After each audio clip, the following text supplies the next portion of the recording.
मंगलम भगवान वीरो मंगलम गौतमो गणी मंगलम कुंद कुंदार्यो जैन धर्मोस्तु मंगलम जैन धर्मोस्तु मंगलम जैन धर्मोस्तु मंगलम। जय जिनेंद्र मित्रों, आप सभी लोग सुन रहे जैन कथा से पाठशाला तक। मैं हूँ पूर्वी और हम बात करने वाले हैं आज पूजा के बारे में। पूजा, जी हाँ, पूजा जो हमारे षट आवश्यक कर्मों में से सबसे पहला कर्तव्य है और हमें नित्य प्रतिदिन जिनेंद्र भगवान की पूजा ज़रूर करनी चाहिए। कई लोग कह देते हैं पूजा से हम सीखते क्या है। पूजा में तो सिर्फ हम एक द्रव्य को उठा के एक थाली से दूसरी थाली में रखते हैं, बड़ा पूजा में हम क्या सीखते हैं। कई लोग बता देते हैं कि पूजा में लगातार पूजा करने से हमारे समय भी वेस्ट हो जाता है, ऐसा भी लोग सोचते हैं, मैं नहीं सोचती हूँ। तो कई लोग कहते हैं कि पूजा करने से तो अच्छा है कि हम माला फेर लें, पूजा करने से तो अच्छा है कि हम स्वाध्याय कर लें।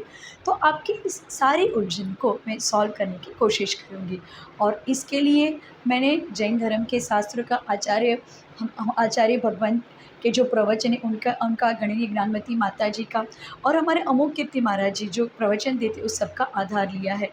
तो मैं आपको बताना चाहती हूँ पूजा के बारे में। सबसे पहली बात तो पूजा जो श्रावक के षट आवश्यक कर्म होते हैं उसमें से सबसे पहला कर्तव्य होता है पूजा का। मित्रों, पूजा करने से हमारे पूरे षट आवश्यक कर्मों की पूर्ति हो जाती है। कैसे, चलिए सुनते हैं। सबसे पहले पूजा, हाँ तो मैंने बताया कि पूजा करनी है तो आप पूजा के लिए रेडी हो जाते हो। उसके बाद पूजा करने के लिए आप कहाँ जाते हो? ज़्यादातर लोग मंदिर में ही जाते हैं और मंदिर नहीं जाते तो घर में जो गृह चैतालय है वहाँ पे जाते हैं। मतलब जाते तो आप भगवान के पास ही हो पूजा करने के लिए। पूजा करने के लिए सबसे पहले तो आप अपना घर छोड़ देते हो। पूजा करने के लिए आप अपने दूसरे जो शौक़ वगैरह रहते हैं उसको छोड़ देते हैं और शुरुआत करते हो पूजा के लिए। पूजा में जो श्रावक के षट आवश्यक कर्म होते हैं उसमें से जो दूसरा कर्म है श्रावक का, वो कर्तव्य रहता है गुरुपास्ती। जब भी आप पूजा करते हो तो पूजा करते वक्त आप हमारे जो गुरु भगवान थे उनके भी तो अर्घ्य चढ़ाते हो। पूजा करते वक्त आप सोचते हो कि गुरु भगवान को कौन से अर्घ्य चढ़ाए जाए, उनकी कैसे पूजा की जाए। जब पूजा करने बैठे हो तब आप देव शास्त्र गुरु की पूजा करते हो, उसमें हम कहते हैं ना देव शास्त्र और गुरु। पूजा करते वक्त हम भगवान की अरिहंत की पूजा करते हैं, हम जिनवाणी माता की पूजा करते हैं और गुरुपास्ती जो मैंने बताया ना आपको ऐसे गुरु पूजा करते हैं। श्रावक का दूसरा कर्तव्य की पूर्ति हो गई पूजा से। उसके बाद आता है देव स्वाध्याय। पूजा करने से स्वाध्याय, जी हाँ, पूजा करने से स्वाध्याय। मित्रों, जब भी आप पूजा करते हो तो सबसे पहले तो मैं आपको बोलती हूँ पूजा को सिर्फ पूजा ना समझे। पूजा करते वक्त आपका पूरा ध्यान किताब की ओर रखें, क्या लिखा हुआ है एक एक शब्द को पढ़ें, उसको समझें, उसको जानने की कोशिश करें। मित्रों, जो नौ देवता की पूजा है, यदि आप वो पूजा को ध्यान से करोगे ना तो आपको नौ देवता का स्वरूप समझ में आ जाएंगे। अरिहंत, सिद्ध, आचार्य, उपाध्याय, सर्वसाधु, जिन धर्म, जिनागम, जिन चैतालय, क्या है नौ देवता, कितने गुण होते हैं उसमें, क्यों उसकी आराधना पूजा करनी चाहिए। नौ देवता की पूजा आपने अच्छे से की, आपको समझ में आ गया। जब आप 24 तीर्थंकर की पूजा करते हो तो 24 तीर्थंकर के पंच कल्याणक के बारे में वहाँ पे बताया होता है, उनके जन्म के बारे में बताया होता है, उनकी जो जयमाला रहती है उसमें उनको कैसे वैराग्य हुआ है वो बताया। कई सारी पूजा में तो उनका पूरा जीवन वृत्तांत उसमें लिखा होता है। तो एक पूजा करने से आप पूरा समझ सकते हो भगवान के बारे में, उनके जीवन के बारे में समझ सकते हो। आप आदिनाथ भगवान की पूजा देख लो, महावीर भगवान की पूजा देख लो, वो पूजा के माध्यम से हमको कितना सारा नॉलेज मिलता है। हम जान पाते हैं पूजा के माध्यम से कि भाई हाँ, जैसे 4 गति का वर्णन भी काफ़ी पूजा में रहता है। जब आप 24 तीर्थंकर की पूजा करते हो तो कौन से भगवान कहाँ पे जन्म हुआ, कहाँ से वो मोक्ष गए, वो भी आपको समझ में आ जाता है। फिर जो पूजा रहती है, जैसे हम कहते हैं नंदीश्वर देव की पूजा, तो पूजा में पूरा नंदीश मतलब जैन भूगोल के बारे में पूरा नॉलेज मिल जाता है सिर्फ पूजा के माध्यम से। पंचमेरु की पूजा करते हैं तो 5 मेरु कैसे है, कहाँ पे है, कितने जिनालय, वो सब कुछ हमें पूजा के माध्यम से मिल जाता है। मतलब सिर्फ ध्यान से आप पूजा करोगे तो पूजा के साथ साथ आपका स्वाध्याय भी हो जाता है। उसके बाद श्रावक का नेक्स्ट कर्तव्य होता है संयम। जब आप पूजा करते हो तो मैंने आपको बताया आप मुनि महाराज जैसे बन जाते हो। जी हाँ, क्यों? क्योंकि पूजा करने के लिए आप घर से निकलते हो। जब तक आप मंदिर में पूजा करते हो आप नियम लेके बैठते हो कि जब तक हम पूजा करेंगे तब तक हमारे शरीर पे जो वस्त्र है उसके अलावा बाकी के वस्त्रों का त्याग, जब तक हम पूजा कर रहे हैं तब तक हमारे घर का त्याग, मुनि महाराज भी तो घर का त्याग करते हैं। और उस वक़्त भले आपने कपड़े पहने हो पर आप एक ही जगह पे बैठ के पूजन करते हो। मतलब यदि आप फेरी भी लगाना चाहते हो, प्रदक्षिणा भी करना चाहते हो, पूजा को की जयमाला की थाल हाथ में लेके भगवान के समक्ष भक्ति भी करना चाहते हो, तो आपकी जो सीमा रहती है वो सिर्फ़ मंदिर और मंदिर रहते हैं। मतलब आपने दिशा का बंधन कर दिया, आप मंदिर से बाहर नहीं जाते हो, संयम हो गया। पूजा करते वक़्त हम नियम लेते हैं कि हम नहीं खाएँगे, नहीं पिएँगे, नहीं बातें करेंगे। कभी कभी बातें कर लेते हो, मत किया करो। पूजा करते वक्त सिर्फ पूजा करो। हाँ, कोई अर्थ समझ में ना आए, कुछ बात समझ में ना आए तो किसी को पूछा करो, पर पूजा करते वक्त अपना पूरा ध्यान पूजा में रखो। तो एक प्रकार का संयम होगा क्योंकि आप ना खाते, ना बोलते हो, ना कुछ खाते हो, ना आपका और कहीं और ध्यान जाना चाहिए पूजा करते वक्त। फिर उसके बाद आ जाता है कि तप। हाँ, पूजा महातप है। क्यों महातप है? देखो, जब हम पूजा करते कितनी भी प्यास लगती है हम पानी नहीं पीते। हम भगवान के समक्ष जब हम पूजा करते ना तो उस वक्त भले ही कितने सारे फ्रूट हमारे सामने हो, हम बिल्कुल, हमारा मन ऐसा नहीं होता कि हम उसको खा लें, वो खा लें, वो कर लें। बस हम तो भगवान की भक्ति में लीन हो जाते हैं। सो पूजा के वक्त हमारा एक प्रकार का तप भी हो जाता है। बोलते हैं ना, बाह्य तप, अंतरंग तप, दोनों तप पूजा के वक्त हो जाते हैं। पूजा और क्या श्रावक के गुण रहते हैं, क्या फ़र्ज़ रहती है, तो मैंने आपको किस-किस के बारे में बता दिया। आपको पूजा के बारे में बता दिया, तप के बारे में बता दिया, पूजा के बाद हमने किस चीज़ की बातें कर ली, हमने बता दिया, संयम के बारे में बताया, गुरु उपासना के बारे में बताया, अब पूजा के बारे में और स्वाध्याय के बारे में बताया। और एक बात मैं आपको बताती हूँ कि जो पूजा आप करते हो मित्रों, जब भी आप पूजा करते हो तो पूजा करते वक्त आप आपका खुद का द्रव्य यूज़ करते हो। मतलब आप अपने घर से अच्छे अच्छे फल लेके जाते हो, घर से आप अच्छे से नैवेद्य बना के लेके जाते हो। चावल भी ऐसा नहीं कि टूटे फूटे चावल, हम सोचते हैं ना कि हम भले कुछ भी खाएं पर भगवान को तो सबसे शुद्ध द्रव्य चढ़ाए। हम भगवान को बासमती चावल चढ़ाते हैं। मतलब आप उत्तम द्रव्य लाने की सोचते हो और उसके लिए अपने पैसे भी खर्च करते हो। और जब भगवान को वो सारे द्रव्य कोई कोई हमें बताते हैं कि आप भगवान को इतने सारे फल चढ़ाते हो, आप भगवान को इतने सारे जो मिठाइयाँ वगैरह चढ़ाते हो, वो वेस्ट हो जाती है। बिल्कुल नहीं। देखो, सबसे पहले तो वो सारी जो सामग्री हम भगवान को अर्पण करते वक्त कभी भी हमें वो नहीं सोचना चाहिए कि इसका बाद में क्या होगा। आप ऐसे सोचोगे ना तो आपकी नज़र के समक्ष रहेगा, अरे ये पुजारी खा रहा है, मुझे पुजारी को नहीं खिलाना है। नहीं, आपको ये सोचना है कि मुझे भगवान को अर्पण करना है। जब आप ऐसे सोचोगे ना तो आपको उत्तम द्रव्य ऑटोमेटिकली आपको मिलने लगेंगे। आप सोचने लगेंगे कि उत्तम द्रव्य मुझे चढ़ाने हैं।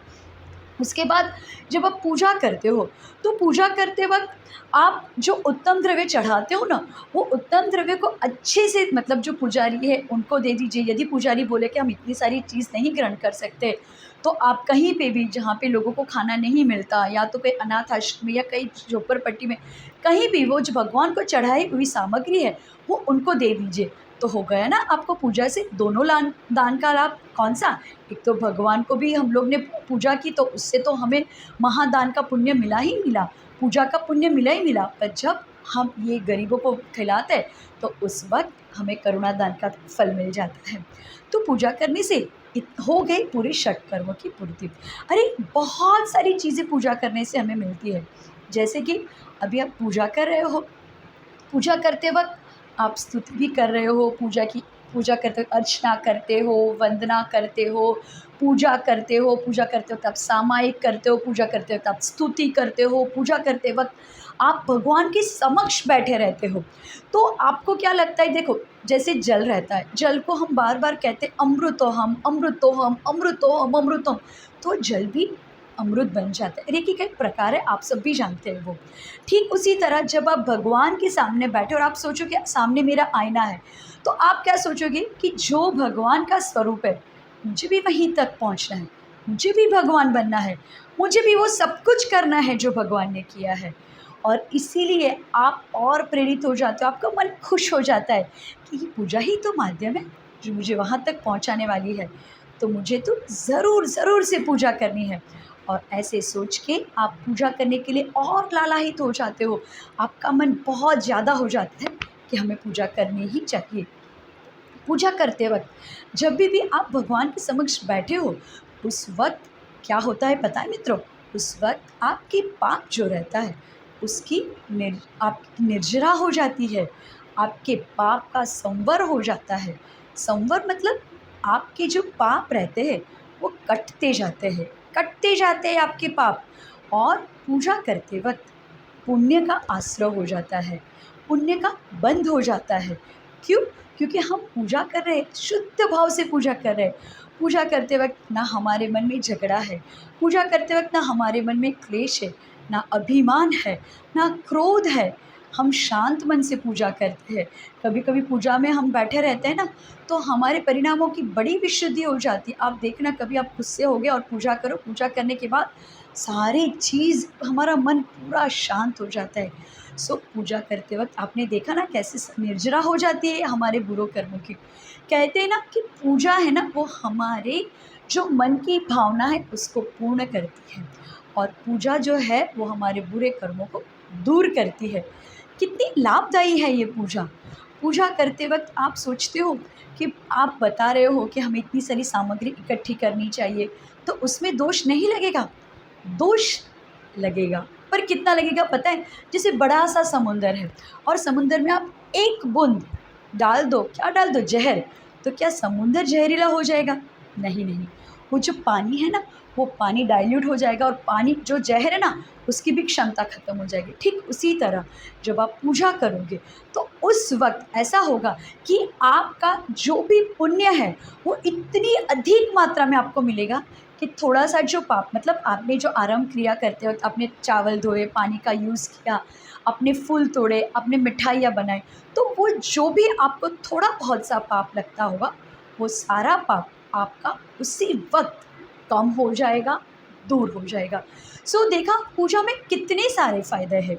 पूजा स्तुति है, पूजा स्तवन है, पूजा श्रावक के षटावश्यक कर्म है, पूजा भक्ति है। कई लोग कह देते हैं भक्त नहीं भगवान बनेगी। अरे नहीं नहीं, भगवान की भक्ति से ही तो हमें भगवान बनना है। तो आप कैसे सोच सकते हो और बोल सकते हो कि हमें भगवान भक्ति बिना किए बनना है? जब तक भगवान की भक्ति नहीं करेंगे तब तक हम उनके जैसे कैसे बन सकते हैं? तो पूजा तो हमें ज़रूर करनी है, ज़रूर, कुछ भी हो जाए पूजा करनी ही करनी है। क्योंकि पूजा में मैंने आपको बता दिया ना एक साथ कितने सारे फ़ायदे हो जाते हैं। तो पूजा रोज़ करनी चाहिए। जब हम पूजा के बारे में बात करते हैं तो उस वक्त कहा जाता है कि जब भी आप पूजा करते हो उस वक्त आपका पूरा ध्यान पूजा में रहता है, तो बहुत सारे कर्मों की निर्जरा तो हो ही जाती है, पर साथ में आपको खुद को ऐसा लगता है कि हमें ऐसा करना चाहिए ताकि हम खुद भगवान बन जाए। पूजा के जो 6 अंग रहते हैं, सबसे पहले अभिषेक। सो पूजा हर वक्त हमें अभिषेक पूर्वक ही करनी चाहिए। सबसे पहले हमें भगवान का अभिषेक करना चाहिए, देखना चाहिए। उसके बाद होता है हम आवाहन करते हैं, स्थापना करते हैं, सन्निधिकरण करते हैं। उसके बाद हम पूजन करते हैं, और सबसे अंत में हम करते हैं विसर्जन। और जो देव देवी देवताएँ भगवान आए हैं उनको हम विनती करते हैं कि हमारी कोई भी गलती हो गई हो तो उसके लिए हमें क्षमा कीजिएगा। ऐसे पूजा में हाँ, जब भी पूजा करो, अपने घर में पूजा करो, तो आप देखते हो कि कितनी पॉजिटिविटी फील हो जाती है। जब आप मंदिर में पूजा करते हो तो उस वक्त भी मंदिर में जो पूजा के बोल रहते हैं, जो आप शब्द बोलते हो, उस वजह से आपको खुद को तो पॉजिटिव फील होती है, पर साथ में जब वो वस्त्र आपके घर में आते हैं तो घर में का वातावरण भी बहुत शुद्ध हो जाता है। तो ऑलवेज़ आपको ये ध्यान रखना है कि चाहे कौन सी भी परिस्थिति हो, कुछ भी हो, हम रोज़ पूजा करेंगे। और पूजा में संभ्रम आरंभ समारंभ होता है, पर मैंने आपको बताया ना कि आप सोचते हो पूजा करने से, तब से आपको पुण्य की प्राप्ति हो जाती है, और आप पूजा शुरू करते हो तब तो पुण्य मिलता ही मिलता है। पर जब आप आरंभ करते हो, मतलब मैंने आपको बता दिया कि जो आप क्रियाएँ करते हो उस वक्त जो दोष लगता है वो बहुत ही छोटा रहता है। सो इसीलिए कभी भी किसी को ऐसा नहीं सोचना चाहिए कि हम पूजा नहीं करें या हम स्वाध्याय करें, पूजा छोड़ दें। धनंजय कवि ने तो पूजा के माध्यम से ही, जब उनके बेटे को सर्प ने डस लिया था, तो पूजा के माध्यम से पूरा सर्प डस भी हटा दिया था। मतलब सोचो, पूजा एक ब्रिज है हमारे और भगवान के बीच में, जो हमें भगवान जैसा बनाने के लिए सिखाती है, भगवान से जोड़ती है। क्योंकि जब भी हम पूजा करते उतनी वक्त हम मंदिर में भगवान के सामने ही तो बैठते हैं। तो बस आपको भी कोई भी विकल्प अपने मन में नहीं लाने हैं, बस एक ही बात सोचनी है, जब भी मौका मिले पूजा करेंगे, नित्य पूजा कीजिए। जब मौका मिले तिथि पे, अवसर पे, बड़े बड़े दिन में विधान अनुष्ठान कीजिए। क्योंकि आप नहीं जानते, जो बड़े बड़े राजा थे, बड़े बड़े लोग हैं, वो भी विधान अनुष्ठान करके ही अपने जीवन को बहुत बहुत ज़्यादा आगे बढ़ाते, पावन पवित्र बनाते। तो आप भी ज़रूर पूजा करना। करोगे ना पूजा, बढ़ाओगे ना पुण्य। मुझे पक्का विश्वास है इस चतुर्मास में आप ज़रूर पूजा करोगे। पूजा कैसे करनी, कब करनी, कौन से द्रव्य का यूज़ करना, मैं अपनी अगली वीडियो में आपको ज़रूर बताऊंगी, उसको भी आप ज़रूर देखना। जय जिनेंद्र।